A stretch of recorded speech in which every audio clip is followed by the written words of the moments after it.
massive Galactic Council chamber had seen many crises before, but nothing quite like this. Representatives from dozens of alien species sat in their floating pods, their various breathing apparatus creating a symphony of mechanical hums and clicks. The usual political chatter died instantly when the emergency transmission burst through their universal translators. Static filled the air first, then a voice desperately calling through the cosmic void. The Zilani research vessel Harmony's echo was broadcasting from the dangerous Outer Rim territories, their peaceful exploration mission turning into a nightmare. Korthax raiders had found them. Everyone knew about the Korthax pirates, slavers, and murderers who preyed on the weak while the council debated endlessly about proper diplomatic responses. They were the boogeyman that made civilian ships travel in convoys and avoid entire sectors of space. But what made the assembled aliens lean forward in their seats wasn't fear of the Korthax. It was what the Zilani were asking for help. Through crackling transmissions, the desperate researchers were calling for the Deathworld species to save them. They wanted humanity. The chamber erupted. Tentacles waved angrily. Translator systems overloaded as dozens of species shouted at once. Council Speaker Vorthon slammed his ceremonial staff against his platform, his 4 eyes bulging with indignation.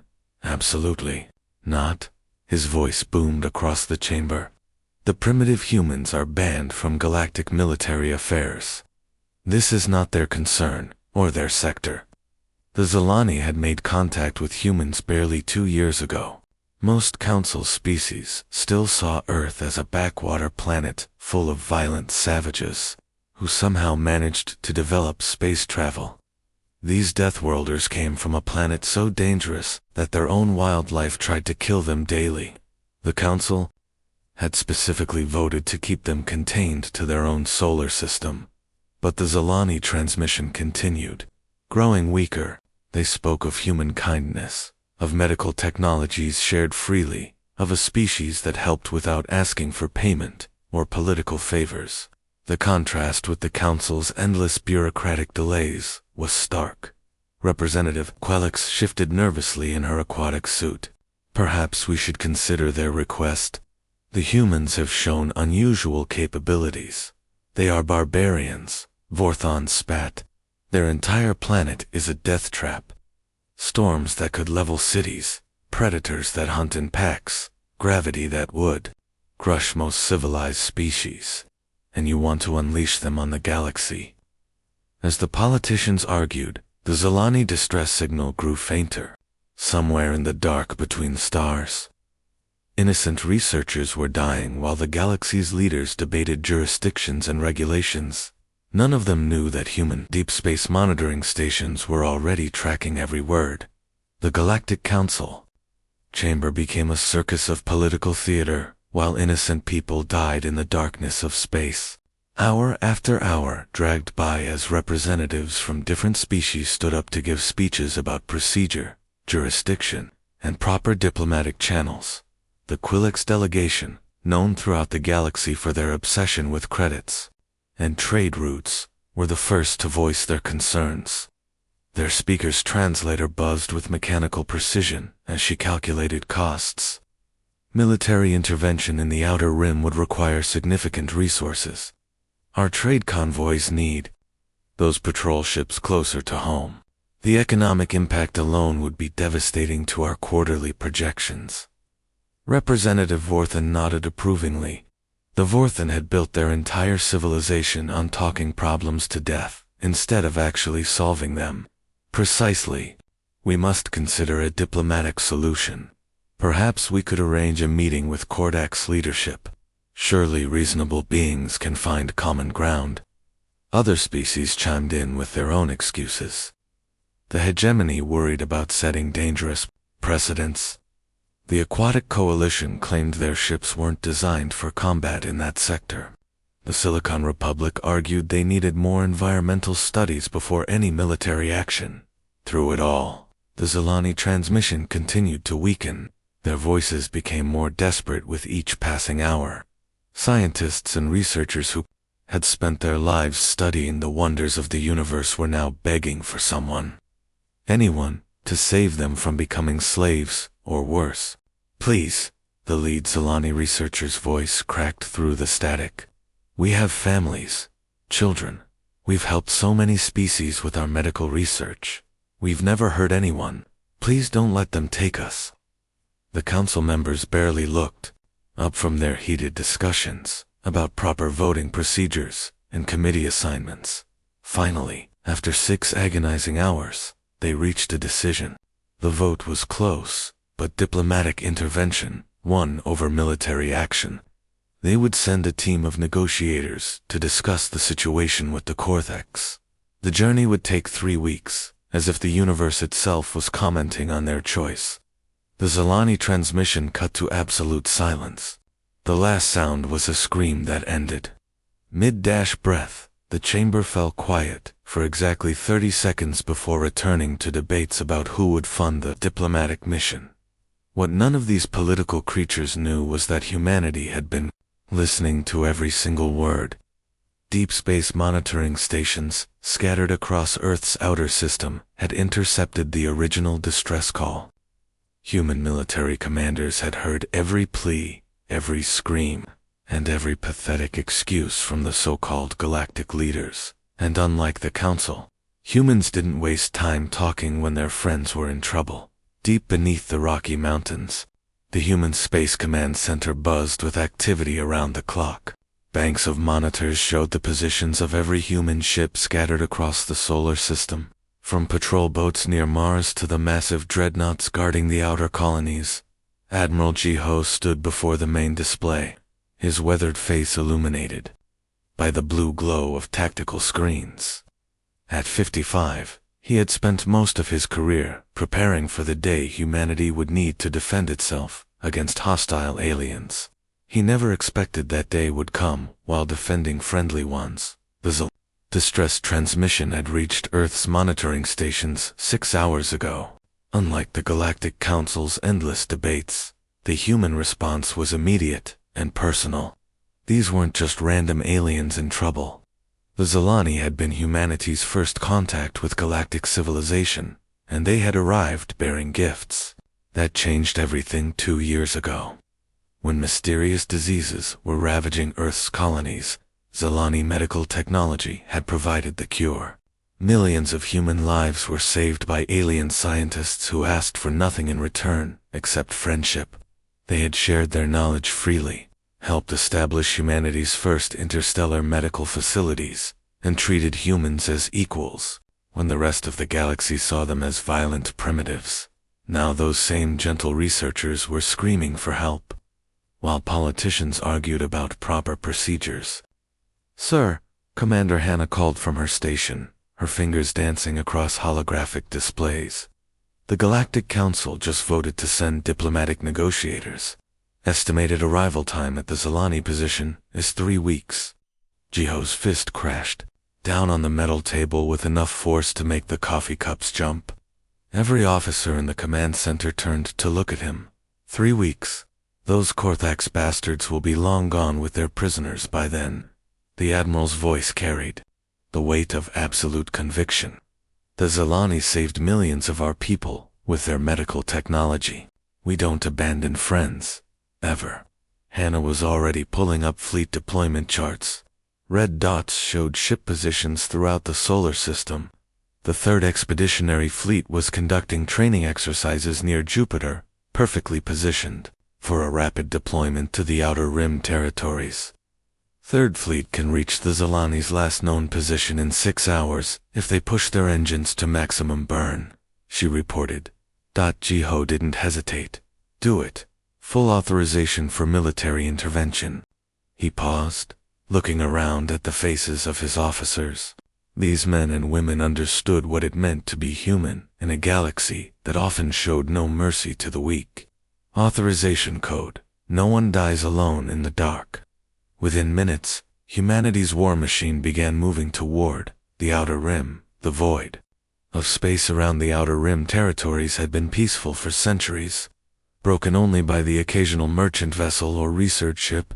That peace shattered when reality itself seemed to tear open in a brilliant cascade of blue light. Faster-than-light travel always created energy signatures when ships dropped back into normal space, but nothing like this. The readings were off every known scale. 12 massive heavy cruisers materialized first, each one the size of a small city and bristling with enough weapons to level continents. They emerged in perfect formation, their dark hulls reflecting starlight like polished obsidian. Behind them came 40 destroyers, smaller but no less deadly. These were the wolves of humanity's fleet, built for speed and precision strikes. Their sleek designs looked nothing like the ornate vessels preferred by most galactic civilizations. Human ships were purely functional, created by a species that had learned to build things that could survive anything the universe threw at them. But it was the dreadnought Indomitable that made even veteran spacers stop what they were doing and stare. The flagship of humanity's third expeditionary fleet was a monster of metal and firepower that dwarfed everything around it. Its main guns could crack moons in half. Its armor had been tested against artificial asteroid impacts. When it dropped out of FDL, the gravitational disturbance shook nearby debris fields. Scattered civilian ships throughout the sector detected the energy signatures first. Merchant vessels that had been fleeing the Korthax attacks suddenly found their sensor screens lighting up with contacts. Refugee transports loaded with families escaping pirate raids watched in amazement as humanity's war fleet took position. The Korthax raiders, busy stripping salvage from the destroyed Zalani research vessel, initially thought their sensors were malfunctioning. No single species deployed that kind of firepower. The readings had to be wrong. Captain Minho stood on the bridge of the Indomitable, watching the tactical displays update in real time. His crew worked with quiet efficiency, the kind that came from months of training and absolute trust in their equipment. These were professionals who understood exactly what they were capable of. The captain opened communications across all frequencies, civilian and military alike.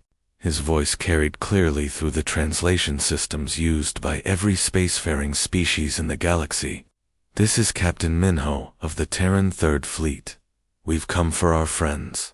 The message was simple, direct, and delivered with the confidence of someone who commanded enough firepower to back up any promise he made. Across the sector, alien crews stopped what they were doing to listen. The Deathworlders had arrived. The Korthax flagship Blood Harvest had been the terror of the Outer Rim for decades. Its hull was decorated with trophies from 1,000 raids. Pieces of destroyed ships welded onto the armor like gruesome medals. Captain Veltar sat in his command throne, surrounded by the screams and pleas of his latest prisoners, echoing through the ship's corridors. When the human transmission crackled through his communication systems, Veltar threw back his scarred head and laughed. The sound was harsh and grating, like metal scraping against stone. His crew joined in, their various alien features twisted with cruel amusement. "Did you hear that?"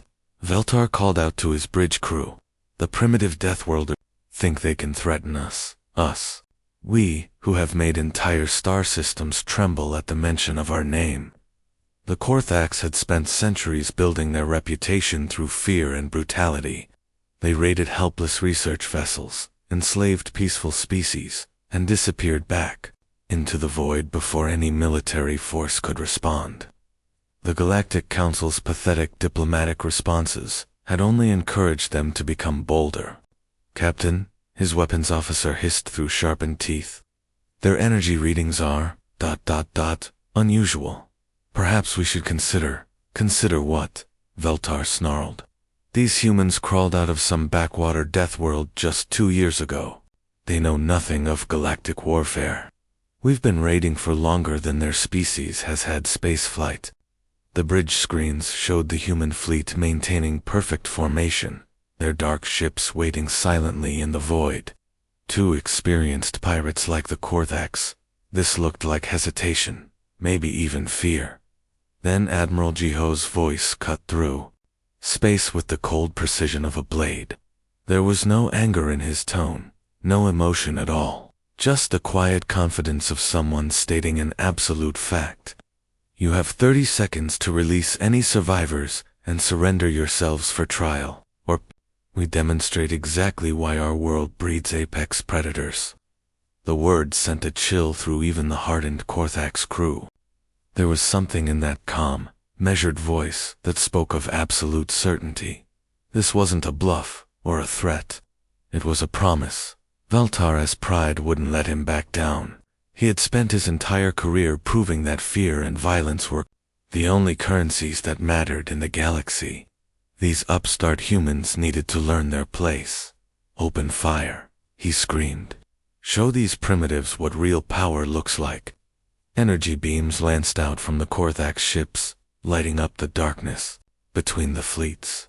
It was a decision that would haunt the galaxy's nightmares and become legend among the stars. It was also the last mistake the Korthax would ever make. The first volley of Korthax plasma beams struck the human fleet with the force that had destroyed countless civilian vessels over the decades. Bright energy discharges lit up the darkness of space, creating a light show that should have marked the end of humanity's brief venture into galactic politics. Instead, something impossible happened.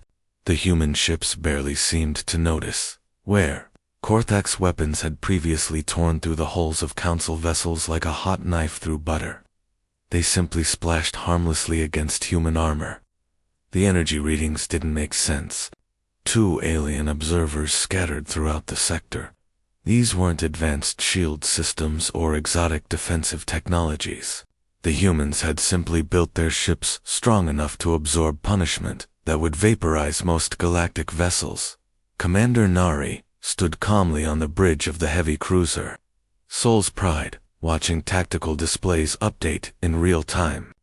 Her voice carried clearly across the fleet communications as she coordinated the response with the precision of a surgeon wielding a scalpel.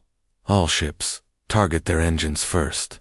We want prisoners for questioning. Destroyer Group Alpha, box them in from the starboard flank. Cruiser Group Beta, cut off their escape routes to the asteroid field.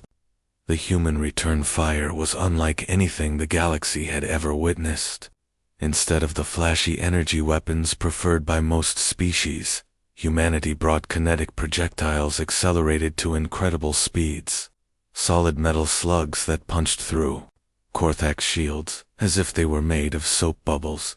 The pirates' defensive systems had been designed to deflect energy beams and plasma bursts. They were completely helpless against chunks of tungsten traveling at significant fractions of light speed. Korthax shields collapsed instantly. Their armor plating, which had protected them through decades of raids, crumpled like aluminum foil. Across the sector, alien observers watched their sensor displays in stunned silence. This wasn't a battle, it was a demonstration. The humans moved with coordinated precision, every ship knowing exactly where to be and when to fire. Not a single shot was wasted. Not a single target escaped. Escape pod launching from the flagship, reported Lieutenant Kiwan from his weapons station. Disable it, Nari ordered, without hesitation. No one leaves until we have answers about their prisoners. The galaxy's most feared pirates found themselves completely outmatched by a species they had dismissed as primitive savages. Ships that had terrorized the Outer Rim for generations were being systematically disabled and captured by beings from a world so dangerous that surviving childhood there was considered an achievement. This was why humans were called Deathworlders, not just because they came from a hostile planet, but because they brought that world's ruthless efficiency with them to the stars. The corridors of the Korthax flagship Blood Harvest reeked of fear and desperation. Marine Captain Wanho moved through the captured vessel with his assault team, their heavy boots echoing against metal deck plates stained with decades of violence. The pirates had surrendered quickly once their weapons proved useless against human armor, but finding the prisoners was proving more difficult. "Captain, we've got locked blast doors ahead," reported Sergeant Minsu, running his scanner over the reinforced barriers. Multiple life signs behind them, but the access codes are encrypted. Wanho didn't hesitate. He planted shaped charges around the doorframe and stepped back. Everyone clear. We're going through the hard way. The explosion sent chunks of twisted metal flying down the corridor. As the smoke cleared, the Marines rushed through the opening into what had once been the ship's cargo bay. What they found there would haunt their dreams for years to come. The space had been converted into a makeshift prison, filled with holding cells that stretched from floor to ceiling. But these weren't just Solani researchers. Dozens of different alien species huddled in the cramped cages, their eyes reflecting a mixture of hope and terror at the sight of their human rescuers. Medical team to Cargo Bay 1. Immediately Wanho called into his communicator. His voice was steady, but his hands shook with barely controlled rage as he began cutting through the cell locks. Dr. Yuna arrived within minutes, her medical kit already open as she rushed to treat the prisoners. Many showed signs of malnutrition and abuse that spoke of months or even years in captivity. The Zilani researchers they had come to save were there, but they represented only a small fraction of the Korthax's victims. "How long have you been here?" Yuna asked gently, as she treated a young Quillex female whose arm had been broken and never properly healed. 6 months, the alien whispered through the translation device. "But others have been here much longer. The Korthax have been doing this for centuries. They take scientists, teachers, anyone with useful knowledge. The Galactic Council receives reports, but they always say there isn't enough evidence to act." As more prisoners shared their stories, a horrifying picture emerged. The Korthax weren't just random pirates. They were running an organized slave trade that stretched across multiple sectors. They targeted peaceful species, took their brightest minds, and sold them to the highest bidders. Research stations, medical facilities, and exploration ships had been disappearing for generations, while the council filed paperwork and formed committees. Admiral Jiho stood in the flagship's captured command center, staring at data files that detailed hundreds of raids spanning decades. Each entry contained coordinates, victim counts, and profit margins, calculated with cold precision. "Sir," Commander Hannah called from her portable workstation, "we're finding evidence of slave markets on 12 different worlds. The Korthax were just the collection agency. This goes much deeper than we thought." Jiho's jaw tightened as he scrolled through testimonies from survivors, describing council officials who had dismissed their families' disappearances as statistical anomalies or unfortunate accidents. This wasn't just a rescue mission anymore. Admiral Jiho stood alone in his command center aboard the Indomitable, surrounded by evidence that painted the Galactic Council not just as incompetent, but as willfully negligent. The rescued prisoners had shared stories that made his blood boil. Families torn apart, entire research teams disappearing without trace, and council officials who filed reports away in bureaucratic black holes while the victims suffered. The decision came easily. Humanity had tried playing by galactic rules for 2 years, accepting their role as newcomers who should stay quiet and follow established procedures. Those rules had failed the innocent. It was time for new rules.